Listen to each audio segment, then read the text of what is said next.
Let's talk about going from 1 to 2 kids. This is my personal experience, but also what I would tell myself if I could go back and what I would tell any mom that is about to make the transition from 1 to 2 kids. My daughter was 19 months when I had her sister, and the number one thing that I did that I know made the transition so much smoother and more enjoyable and more fun was this. I let my toddler help with everything. My overall mindset when her sister came into our lives was not to keep her occupied and busy so that I could tend to the baby. My mindset was the opposite. It was, how can I make sure she still feels important to me? How can I make sure she still feels like she has a place and a role in this family? And what that looked like was I would intentionally give her special jobs. I would give her things to do, even if it was silly, like throwing her sister's diaper into the trash, or opening this lid for mommy. Things that I could obviously do myself, but I delegated or offered for her to do,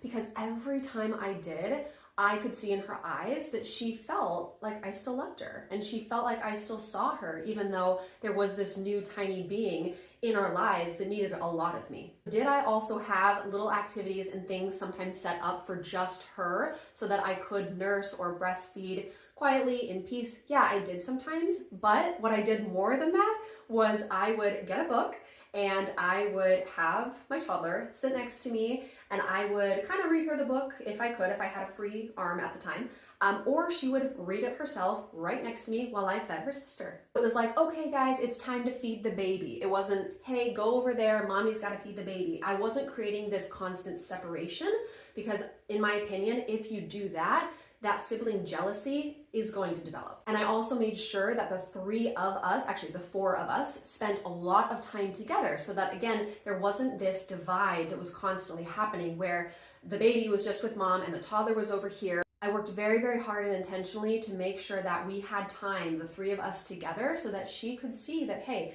everything's gonna be fine. Everything is okay. Mommy hasn't gone anywhere. Mommy's love is not going anywhere. Mommy's attention is still there for you. I still have enough to give you. And what that resulted in was a toddler that was absolutely obsessed with her sister. I did not deal with any sibling rivalry or jealousy or physical hurting of the baby. It was the opposite. She wanted to help me with everything. She wanted to be a part of this new thing, and I let her. And did that mean that sometimes things took longer than they needed to? Yeah, all the time. But it was worth it, because I could go to sleep at the end of the day knowing that she felt loved. And honestly, this can be done with any age gap. It doesn't have to be 2 under 2. It doesn't have to be a very small age gap like mine. This could apply to you no matter how big of an age gap you have. It's really just about making that older child feel like they are still seen by you.